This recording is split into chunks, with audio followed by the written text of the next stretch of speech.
تقلید اور منہج سلف. منہج سلف کی دعوت الحمدللہ ہمارے یہاں بہت مضبوطی کے ساتھ دی جا رہی ہے اور اچھی بات ہے, لیکن منہج سلف صرف عقیدے کے معاملے میں نہیں ہے, منہج سلف فقہ کے معاملے میں بھی ہے. پکا سلف کے منہج پر رہنے والا وہی ہے جو عقیدے میں بھی صحابہ کو فالو کرے اور فقہ میں بھی صحابہ کی بات مانے. لیکن جو شخص عقیدے میں کہے گا کہ ہم قرآن و حدیث کے ساتھ صحابہ کے منہج کو مانتے اس لیے ہم سلفی ہیں, اور عقیدے میں اور فقہ میں بعد کے لوگوں کو فالو کرے, قدوری کو, در مختار کو, یا المدونہ کو, یا اسی طرح سے فقہ حنبلی کی کتابوں کو, ان کو لے کے چلے, وہ کیسے سلفی ہو سکتا جی؟ سلفی وہی ہوگا, حقیقی سلفی ہوگا جو عقیدے میں بھی صحابہ کو مانے اور فقہ میں بھی صحابہ کو مانے. جن کی فقہ صحابہ کے خلاف ہو, چاہے وہ حنفی, شافعی, حنبلی کوئی بھی ہو, وہ اہل حدیث نہیں ہو سکتا.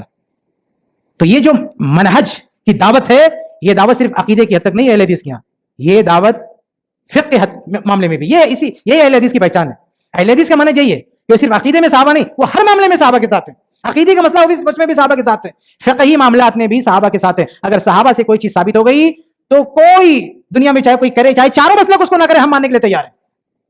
ایسی بہت ساری, جیسے پاؤں سے پاؤں ملانا نماز میں, یہ کون کرتا ہے؟ اہل حدیث کرتا ہے. چاروں میں کوئی نہیں کرتا, نہ حنفی, نہ شافعی, نہ مالکی, نہ حنبلی. سعودی عرب میں جا کے دیکھ لیں, کوئی حنبلی عالم نہیں کرتا, کوئی حنبلی عالم اس کو مانے. شیخ ابن عثیمین نے تو رد کیا اس کے, غلط ہے. شیخ صالح الفوزان کہتے غلط ہے, ایسا نہیں کرنا چاہیے.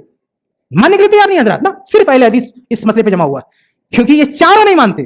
چاروں فقہ اہل حدیث مانتا ہے اس کو, کیونکہ اہل حدیث کا منہج, اہل حدیث نے صحابہ کو صرف عقیدے میں نہیں مسائل میں بھی لیا ہے. جب حدیث سے ثابت ہے تو ہم اس کو مانیں گے. آپ نے عید الفطر کی نماز پڑھی ہے, اس گراؤنڈ میں پڑھتے ہیں کہ مسجد میں پڑھتے ہیں؟ ہاں, کتنا خطبہ ہوا ہے عید میں؟ جنہوں نے نماز پڑھائی کتنا خطبہ دیا؟ خطبہ جسے جمعہ میں 2 خطبہ ہوتا ہے نا, عید میں کتنا خطبہ ہوا؟ ایک ہوا نا. پوری دنیا 2 خطبہ دیتی ہے. حنفی 2 خطبہ دیتا ہے, شافعی 2 خطبہ دیتا ہے, مالکی 2 خطبہ دیتا ہے, حنبلی 2 خطبہ دیتا ہے. سعودی عرب میں جائے سارے حنبلی 2 خطبہ دیتے ہیں. مسجد نبی میں 2 خطبہ, مسجد حرام میں 2 خطبہ. عید کا جا کے دیکھ لیں, آپ چیک کر کے دیکھ لیں, جبکہ صحیح حدیث سے ایک ہی خطبہ ہے. شیخ البانی سے پہلے صرف ہندوستان کے اہل حدیث ایک خطبہ دیتے تھے عید میں. اور شیخ البانی جب کیونکہ عرب کے تھے, بہت بڑے عالم تھے, انہوں نے جب یہ بات کی کہ عید میں ایک ہی خطبہ, تقلیدی دنیا نے ہنگامہ کر دیا, خاص طور سے حنبلیوں نے بھی ان کے خلاف عجیب زبان استعمال کی. جب بھائی حدیث میں ایک ہی تو 2 کہاں سے لے آئے؟ شیخ ابن عثیمین رحمۃ اللہ سے پوچھا کہ بولے حدیث ضعیف ہے, لیکن سختی نہیں کرنا چاہیے اس مسئلے میں. کیوں نہیں سختی کرنا چاہیے؟ جب حدیث ضعیف ہے اور صحیح حدیث ایک ہی ثابت ہے تو کیسے اجازت دیتے ہیں؟ یہ تقلید نہیں ہے, یعنی صرف اس لیے 2 خطبہ ہو رہا ہے کیونکہ آپ کے مذہب میں ہے, حدیث میں نہیں ہے. یہ تقلید نہیں ہے. جلسے استراحت جانتے ہیں کیا ہوتا ہے؟ جب اگلی رکعت کے لیے کھڑے ہوتے ہیں تو بیٹھنا رہتا ہے. حنفی تورک نہیں مانتا. تورک جانتے ہیں؟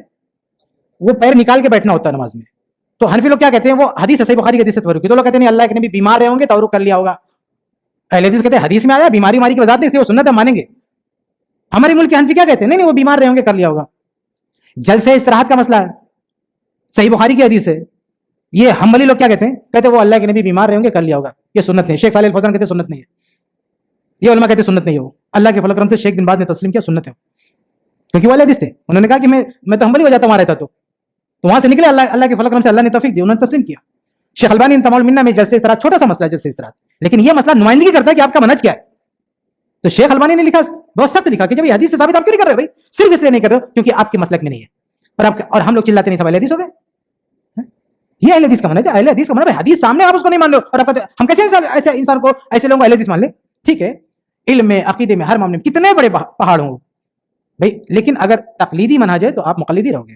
چاہے ہزاروں مسئلے میں آپ نے تحقیق کر کے الگ راستہ اختیار کیا, لیکن ایک جگہ اگر آپ دکھائی دے رہا ہم کو کہ آپ کے سامنے صحیح حدیث ہے اور آپ کو دکھ رہا ہے پھر بھی نہیں مان رہے ہو اور بہانہ کر رہے ہو کہ اللہ کے نبی بیمار رہے ہوں گے, یہ تو یہی تقلید ہے. ایک اہل حدیث کیا ہوتا ہے, اسے اگر ہو سکتا ہے کہ 100 مسئلے میں اہل حدیث غلطی کرے لیکن وہ انجانے میں غلطی کرتا ہے, لیکن اگر اہل حدیث کو پتہ چل جائے کہ یہ حدیث میں ہے, وہ کسی کو خاطر میں نہیں لائے گا, بلکہ اتباع کے جوش میں کبھی کبھی مقلدین کے ہاتھ پہ چڑھ جاتا ہے. اہل حدیث مقلدین کے ہاتھ پہ چڑھ جاتا ہے.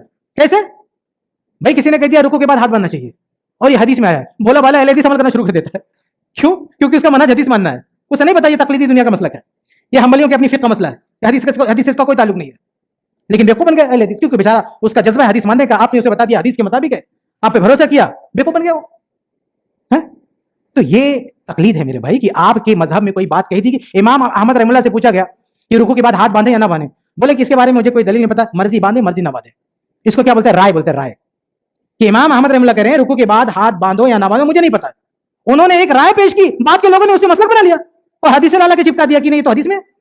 یہ ہے تقلید, کہ آپ اپنے مسلک کی بات میں جو کبھی رائے تھی اس کو آپ نے آج مدلل کر دیا. تو میرے بھائی اور اہل حدیث اس کو مان رہا ہے. بہت سارے اہل حدیث رکوع پر ہاتھ باندھتے کیوں؟ کیونکہ ان کو لگتا ہے کہ یہ کیونکہ کلیم کر کے مفتی کلیم کر رہا ہے کہ حدیث میں تو اہل حدیث مان رہا ہے اس کو. اتنا بھولا بھلا یہ اہل حدیث ہوتا ہے بیچارہ, یہ مقلدین کے ہاتھ چل جاتا ہے, وہ اس کو بیوقوف بنا لیتے اس کے جذبے کو دیکھ کے, اتباع حدیث کے جذبے کا مس یوز کرتے ہیں لوگ, اہل حدیث کے ساتھ کھیلتے ہیں اس کے ساتھ نہیں.